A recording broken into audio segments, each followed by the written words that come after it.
Yo, what's going on, guys? This is Mustache MMA, and welcome to the breakdown, episode 3, Hermansson versus Strickland, UFC Fight Night, the first card in February. I'm going to go through each fight on this card, and I'm going to make an official prediction for each of those fights.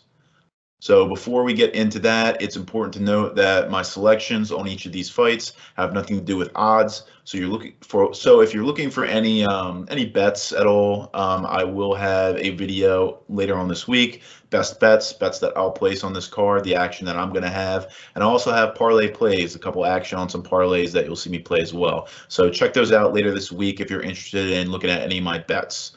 So yeah, let's get into it.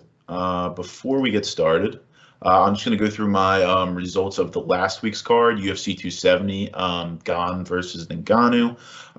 So overall, in January, I was 11-10, over 500, but not the best. I went 5 of 6 in that card.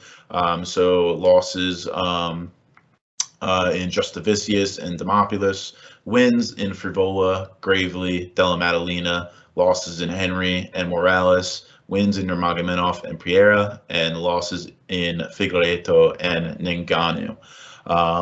So yeah, not the best showing last week. But we're gonna pick it back up in February, and we're gonna have another winning month. Technically, January was a winning month, even though it was barely. But anyway, let's get into Hermansson versus Strickland, UFC Fight Night.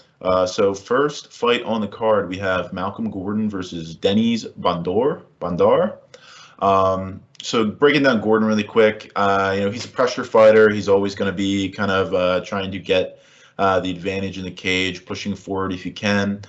His cardio is not bad, but he's shown in his previous fights that he tends to slow down in the second round, and then even more so in the third. His takedown defense isn't that great, which is going to be a problem here against Bondar, who's a pretty good wrestler.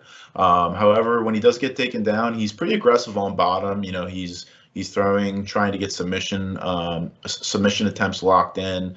Throwing a little volume from the bottom as well. His chin is kind of questionable. He's been clocked a couple times, dropped, and finished a couple times as well. So questionable chin he's dealing with.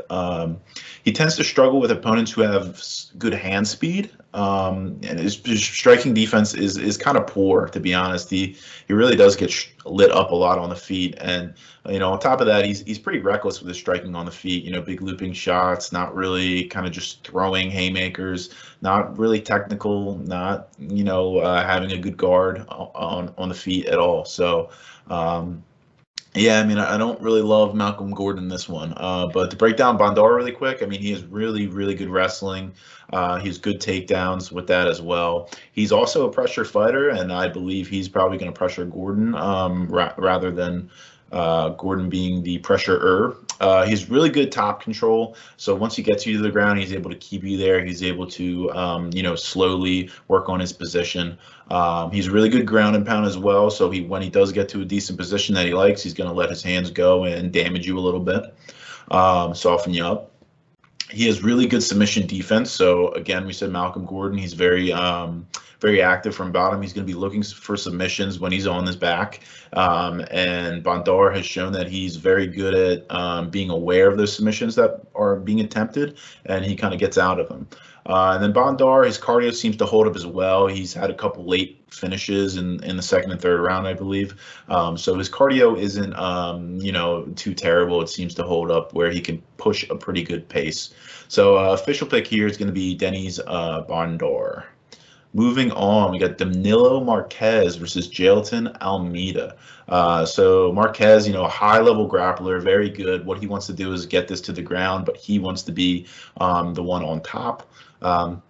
He has decent takedown offense. It seems like in the first round it's pretty strong, but as the fight continues, second and third round, those takedowns tend to get pretty sloppy because his cardio kind of goes. But singles, doubles, trips, he does it all. He has that variety of takedowns that he can go to and try to get you to the ground. When he does get you to the ground, he has pretty good top control. He's able to probably keep you there pretty often. He's looking to take your back, so he can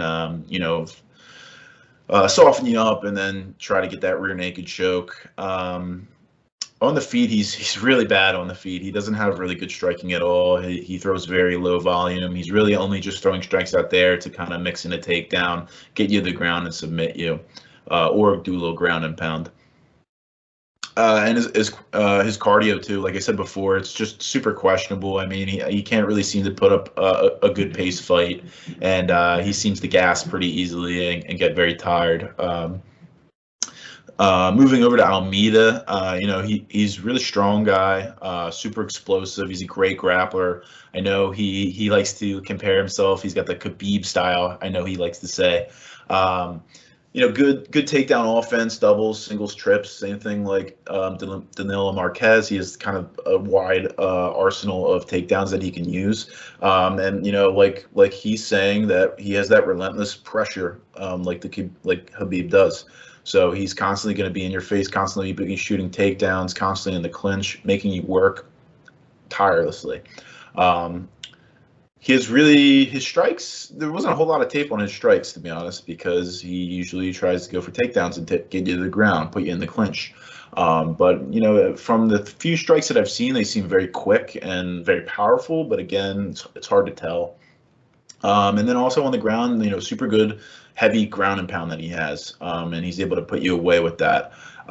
So yeah, I think I like Jailton Almeida here a lot. I think he's going to put on a high pressure pace, and Marques is probably going to gas, and Almeida is definitely going to get a finish. Moving on, we got Alexis Davis and Julija Stoliarenko. So going with Alexis Davis really quick, she's very hittable. She's like zero head movement on the feet, but she is willing to just exchange on the feet and throw punches. Super tough, able to really take a lot of shots. So she's willing to kind of throw punch for punch with you. She throws a ton of leg kicks to slow you down and to weaken your legs up. And she does have like really overall good wrestling. She's decent takedowns, offense. She's able to get you to the ground. She has decent top control to keep you there. Moving on to Stoliarenko, she's decent striking, but she's also hittable on the feet. These guys are both hittable. Takedown offense and defense, both decent. It's not impressive from what I've seen. Her key to victory is usually getting this one to the ground and using her submission.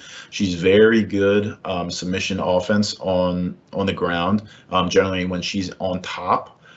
So yeah, super good grappler. She specializes in that arm bar. She's a lot of victories just off of arm bar to begin with. But the level of competition she's beaten, I think, hasn't been very good at all. I'm actually gonna go with official pick Stoliarenko here. I just think Davis is super hittable. This one could stay on the feet, and it's going to be really close. And I don't think Davis is going to take her to the ground because she just has that really good grappling advantage, I think. And Davis could get caught in some kind of a submission from the bottom. And on the feet, I just think it's going to be really close. And with Davis not really moving her head at all, I think she may get hit more and may get hit with the more significant shots. So yeah, official pick is going to be Stoliarenko. Moving up the card, I got Jason Witt versus Philip Rowe. This one I was debating in my head for a while after I watched the tape, but Jason Witt, good overall wrestling. He's really good with his takedowns, takedown offense, takedown defense. He times his takedowns really well. He kind of sets it up with his strikes.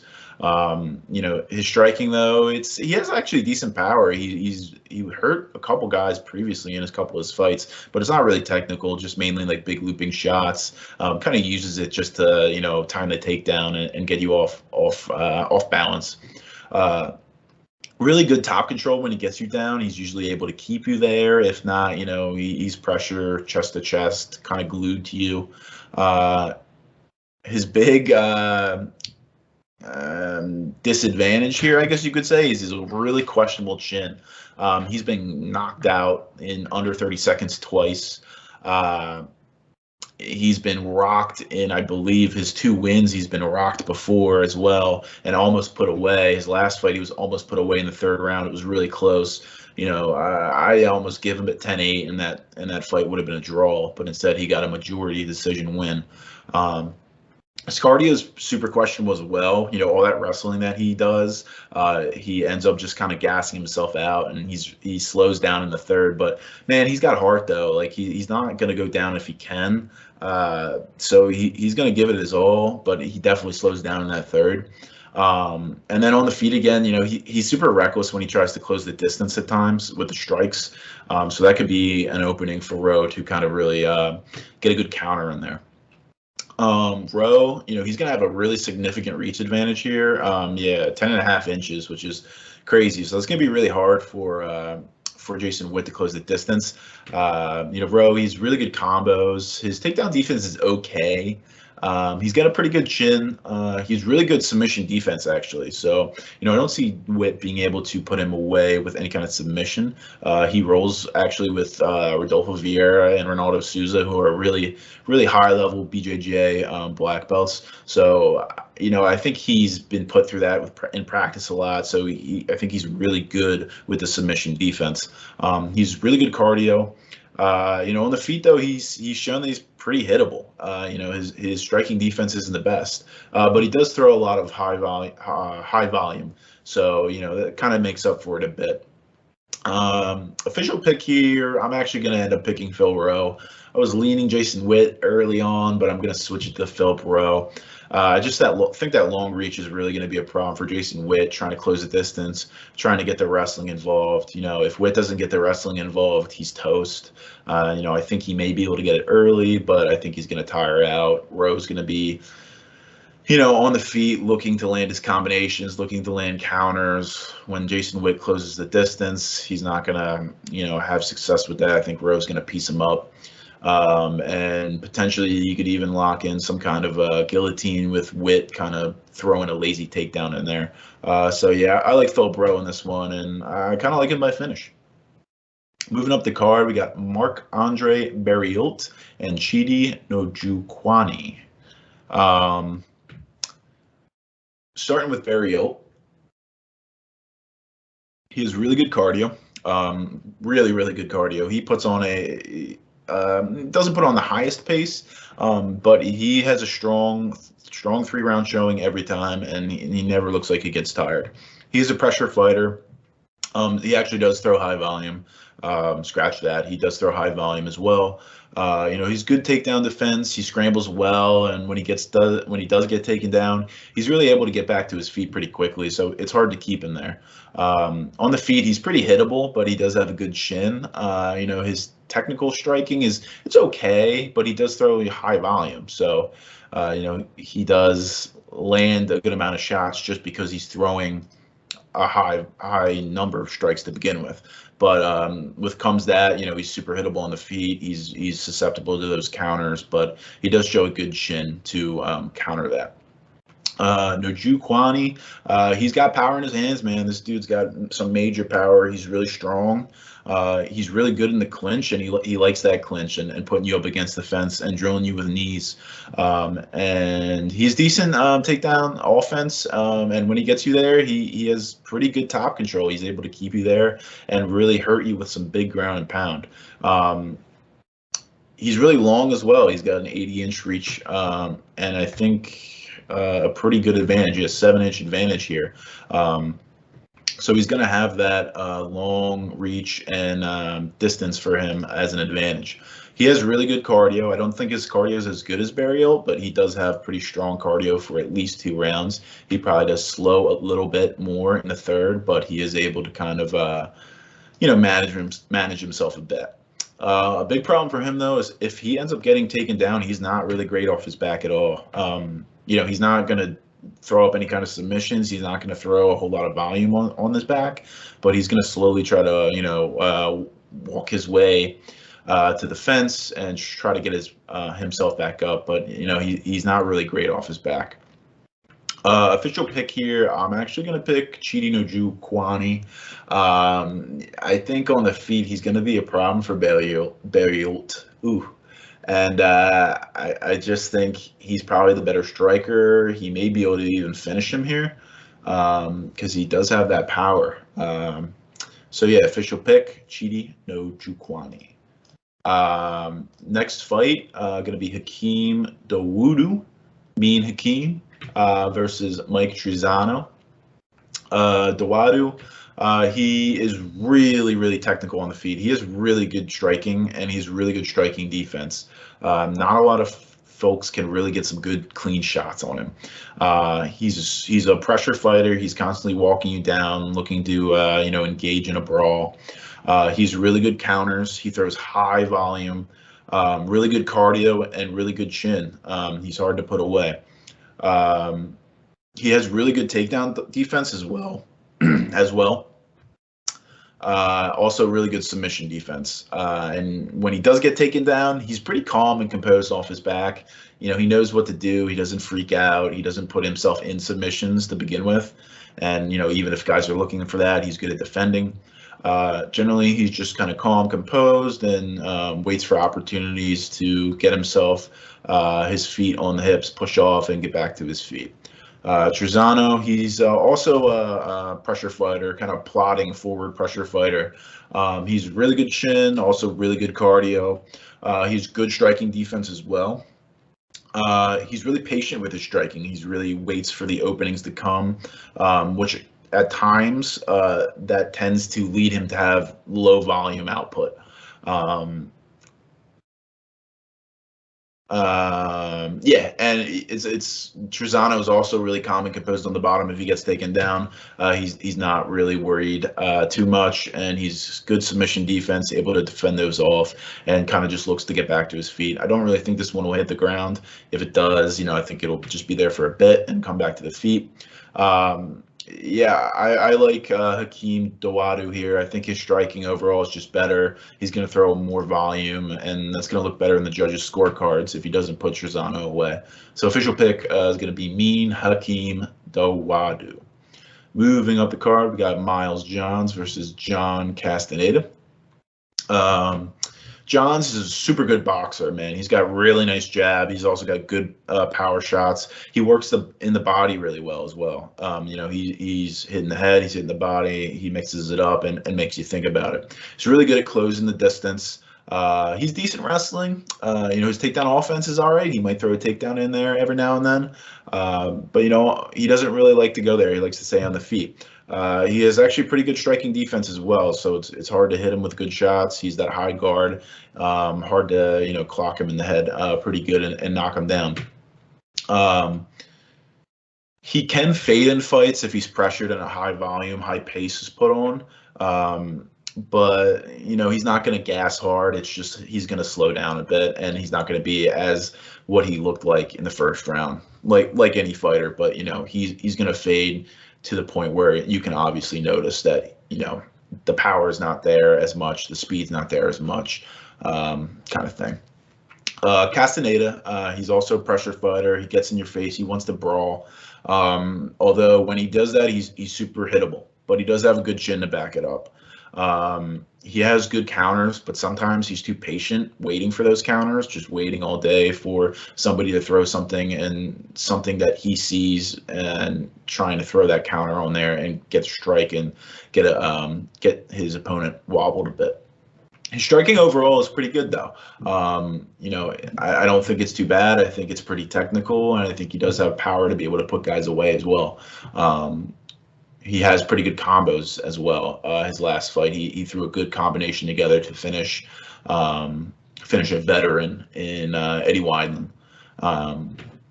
He also has decent wrestling. You haven't seen it too much, but his wrestling isn't bad. He's able to use it to his advantage potentially here. But again, I see this one probably playing out in the feet as well, and I think Miles Johns definitely has the advantage. So official pick is going to be Miles Johns. Moving on, we got Julian Erosa versus Steven Peterson. Erosa, man, he is an exciting fighter to watch. Pressure fighter, high volume, high pace, great cardio. He's actually really well-rounded. So he's got great striking. He has good wrestling. He has great grappling. Really good combos, but oftentimes he's really reckless with his offense, just kind of pressuring forward and just throwing combinations at will and just wanting to brawl with you. That leaves him very hittable, very open to counters. He's been finished before. He's a very questionable chin. So, if he does get hit, he could get dropped. He could get finished. Peterson, also a very hittable guy, but he has a pretty good chin from what I've seen, and he's super tough. He's able to handle kind of some punishment. He's able to handle a high pressure, high pace fight as well. We've seen that in the past. His takedown defense isn't great, but his wrestling overall actually isn't bad. So, he's able to get back to his feet if he does get taken down, get the underhooks and work his way up. He has some takedown offense of himself to be able to use, even create some sweep and scramble situations where he could end up in a better situation. Also, he's really good submission defense. He fought his last time out, Ben Askren Jr. Why am I blanking on his name? Young kid. Chase Hooper. That's right. Good submission defense. Chase Hooper has really good submission skills, grappling skills. He was able to fend that off for 3 rounds entirely. He put him through a lot of submission attempts and didn't phase him. I think even with the questionable chin, and I think this one's going to be a banger, I like Julian Erosa here. The high volume, the high pace, the high pressure, great cardio, well-rounded, can take the fight anywhere. I think he is probably better everywhere here, and he can kind of go wherever he wants to take this one. That chin is definitely questionable, so he could get rocked here, but I'm going to trust Julian Erosa to get that one done. It's going to be the official pick. Moving on, we got Bryan Battle versus Tresean Gore. This was supposed to be the tough finale, I believe, but Gore ended up getting injured. Bryan Battle fought somebody else, so now this is like the official tough finale. Starting with Battle. He has good movement on the feet, and he's decent at keeping range, but at times people are really able to kind of find their range with him easily and hit him. He is very hittable on the feet. He handles pressure and high pace well, though, when guys come into his face and try to brawl with him. He really handles that well, and he also throws back a good amount of volume. He has really good takedown defense. He can get back to the feet as well if he is taken down. So not a lot of guys are really able to control him down there for a good amount of time, at least the competition that he's faced at this point in his career. He has really good submission defense as well. He's been through submissions attempts as well, been able to get out of them. I believe an opponent had his back for a couple minutes. He was able to work his way out of that and get out of that sticky situation. He's really good clinch work. When he is in the clinch, he's very working a lot, throwing knees, throwing elbows if he can, kind of working for a takedown if he can get one as well, if that's an opportunity that his opponents will give him. But when he does take his opponents down, it seems that he does have trouble keeping them down. Moving on to Tresean Gore, this dude's got power. He's super strong as well. His cardio is pretty good as well for a big, powerful guy. He's quick, heavy kicks as well. I've seen some of his kicks in the Ultimate Fighter, and man, they are quick and heavy for sure for such a big, strong guy. The only thing about Gore that I really don't like is he doesn't really throw combinations at all, or if he does, he throws very little combinations. It's one punch at a time, one kick at a time. It's just really predictable and really just not the best. He's just relying on one of those punches or kicks to hurt them, and then he goes in for the kill and starts kind of have a flurry of punches and flurry of offense. His volume just super questionable. I don't like his volume. I think he's too patient, just looking for that big shot every time. So with that in mind, man, I'm gonna pick Bryan Battle to win this one. I think he's gonna out-volume Tresean Gore, and I think Tresean Gore is just gonna be too patient, looking for that finish, and I don't think he's gonna get it. Moving on, we got Sam Alvey versus Phil Hawes. Alvey, big veteran of the UFC, had a ton of fights. Can't believe this guy is still in the UFC because he's on like a 6-fight losing streak, something like that. So anyway, he's got a really good chin. Really good counters. He's good takedown defense. If he gets taken down, he can get back to the feet really quickly. Really hard to keep him there. He possesses power, but he's not really technical on the feet. His striking is kind of one-dimensional. So he just kind of relies on that power to hurt people and then kind of pounces on them from there. He's really patient. Similar to Tresean Gore, he's waiting for that one shot. And even when he gets that one shot and he has his opponents hurt, it seems like he's not too aggressive. He's just way too patient. And I don't really love that. And also he's really on his back feet a lot. Opponents tend to just pressure him and he backs up consistently and he's always on his back foot. Phil Hawes, man, coming off a big KO loss from Chris Curtis, man, where he looked really good in that fight until he just got hit and just like fell apart with that strike that Chris Curtis landed on him. But anyway, Phil Hawes, man, crisp, powerful striking, really good hand speed. He's super aggressive, especially in the early rounds. He's a pressure fighter. He's going to bring it on Alvey for sure and keep him on his back feet. He also has good wrestling. He's going to put you in the clinch a lot. He's going to go for takedowns. He's going to try and get into the ground if he can. If he does get into the ground, he's good top pressure. His control isn't the best, but he's really active on the ground.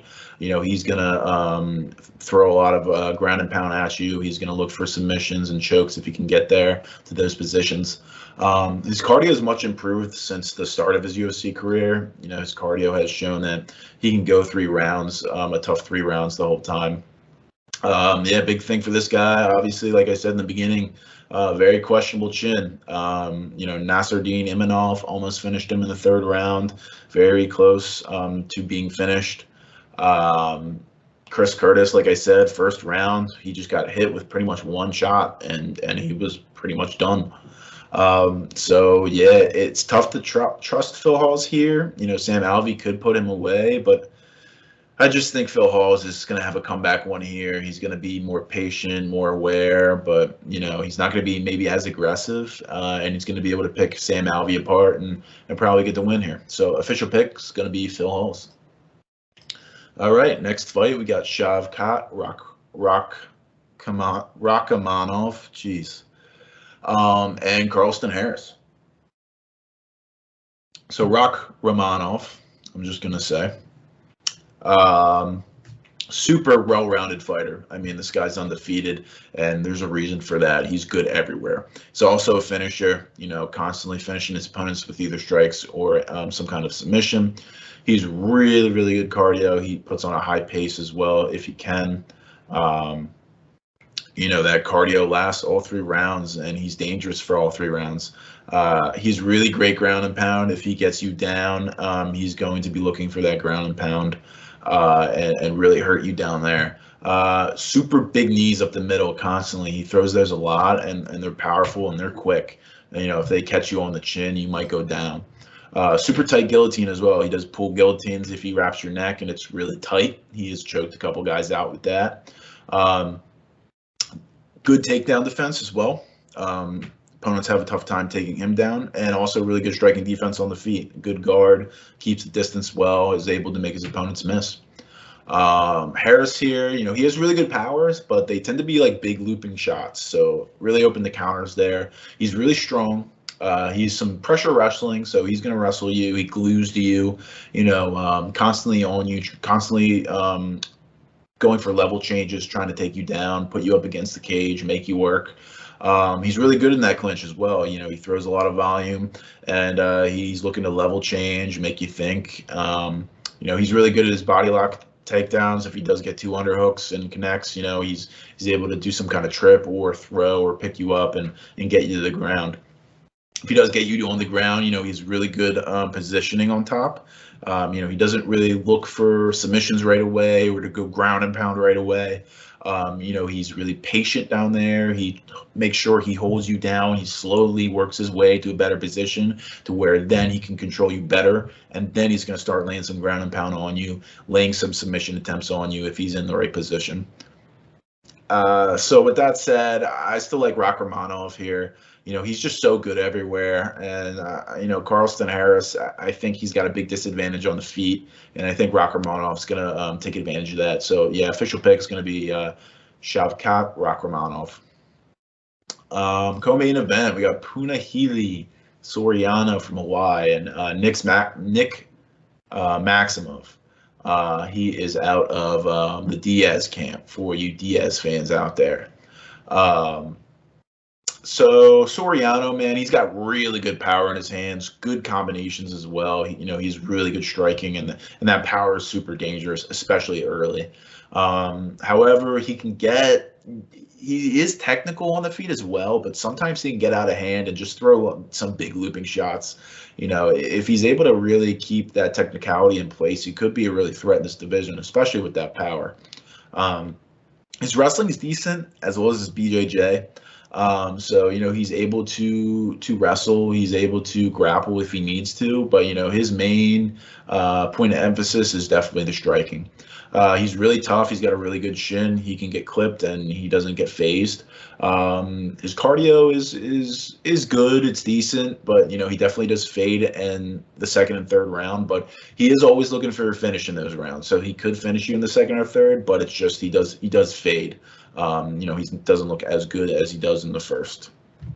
Maximov, this dude is not much of a striker at all, but he's high level wrestling, very good wrestling, and he's relentless with it. He's constantly looking for takedowns, constantly level changing. He's going to make you work. He's going to grind on you, put a high pace. And with that, he has really good cardio. He's able to keep up a high wrestling pace like that. He has really good grappling as well that complements his wrestling. His wrestling is his strong suit, and his grappling is good. He's able to get those submissions sometimes, but wrestling is his strong suit. He's pretty good top control as well. So when he gets you down, he really holds you in positions. He's patient. So he's really looking to hold you down there and keep you down there. Even if you get back up to your feet, he's still going to be wrapped around you, and you're really going to have to work to pry him off of you. On the ground, he has good ground and pound. When he gets to that better position, he's going to throw some hands and lay some damage on you. On the feet, like I said, he's not very technical at all. It doesn't seem like he has too much power either. Mainly, he just kind of uses his striking to set up his takedowns or to close the distance to wrap you up and get you in the clinch so he can try to get you to the ground. So official pick here, I'm actually going to go Nick Maximov, man. I think Nick Maximov is really going to put that pressure and that wrestling on Soriano. Soriano's just going to kind of tire out a bit, and his power is going to fade. Maximov I think his wrestling is really going to be effective here, and I think he's probably going to get 2 or 3 rounds. Soriano may get 1 round and probably hurt him on the feet pretty bad potentially, but I like Nick Maximov. He seems pretty durable. He seems like he's got good cardio, that relentless wrestling. I think that's going to be a problem for Soriano. So yeah, official pick Nick Maximov. And we got our main event. This one's going to be a good one. Jack Hermansson versus Sean Strickland. So Hermansson, high-level wrestling as well. Really good grappling also. Good top control when he's able to get you down on the ground. He's able to kind of keep you there generally. There has been some guys who've been able to power up pretty well on him. So it's not like if he gets you there, you're stuck there, but that could potentially happen. He has really good cardio. He shows on for a good 5 rounds. He's been in a lot of 5-round fights. On the feet, he has really good movement. He's constantly bouncing around, moving side to side. His striking is decent. It's not the best. He doesn't really have much power at all, but he is technical, and he does throw a lot of volume. But he is very hittable on the feet. He does have kind of a high guard, but, a lot of people are able to break that guard and hit him on the feet. His chin is super questionable as well. He's been dropped a couple times.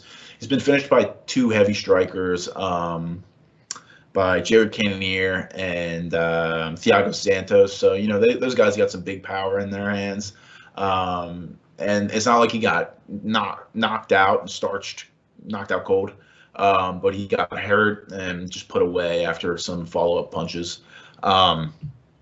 He has shown that he's able to recover, though. I forget what fight, but he got dropped and he was able to recover and then come back and win the fight. But yeah, chin's definitely questionable here. Sean Strickland, man, his striking's really good. He has really good technical striking. He's good power behind it as well. He doesn't throw 100% power into all his shots, but he just throws them out there to land. So good technicality. He has good combos, a lot of good combos that he throws consistently. A brawler, he wants to get in your face and he wants to fight. He throws a lot of volume too, so you got to be aware of that and, try to avoid those shots. He's got a super good chin. He takes a lot of heavy hits, and it does not faze him at all. He throws good feints out there to get you to bite, and great cardio as well. His cardio is just as good as Hermansson's. He can put on a 5-round pace just as good as Hermansson can. He's that constant forward pressure. He's going to be walking you down, plodding forward. And especially with a guy like Hermansson who doesn't have power, I don't think he's going to really scare Strickland at all into kind of stopping that forward pressure. When he hits you and gets you down, he's got heavy ground and pound. He smells blood in the water. He's going to try and finish you off. Or if he does get some kind of takedown or trip, that heavy ground and pound may come. The key here, too, as well, he's really good takedown defense. Not a lot of guys are able to take this guy down. Kamaru Usman, for instance, he did get 2 takedowns. But I believe he stuffed maybe 5 or 6. Obviously, Usman has the best wrestling in the welterweight division, but he probably has some of the best wrestling in the middleweight division as well. So yeah, I really like Sean Strickland to win this one. I think actually he might get a knockout on Hermansson as well. That power, that constant pushing forward is really going to be a problem for Hermansson. I don't think Hermansson is going to be successful with the takedowns. He may get one early, but I don't think it's going to be there very often. And I think Strickland's just going to piece him up on the feet and probably finish him. So yeah, official pick is going to be Sean Strickland. All right, guys, thanks for watching the video. If you liked it, go ahead and hit the like button. Go ahead and hit the subscribe button to see more of my videos coming out. I got two more videos for this card coming out this week. My best bets video. I go through all the bets, all the action I have on these fights. And also parlay plays video. I have a couple different variety of parlays that I'll play as well. A little more action on top of my best bets. So look out for those later on this week. Thanks a lot, guys, and I'll see you later.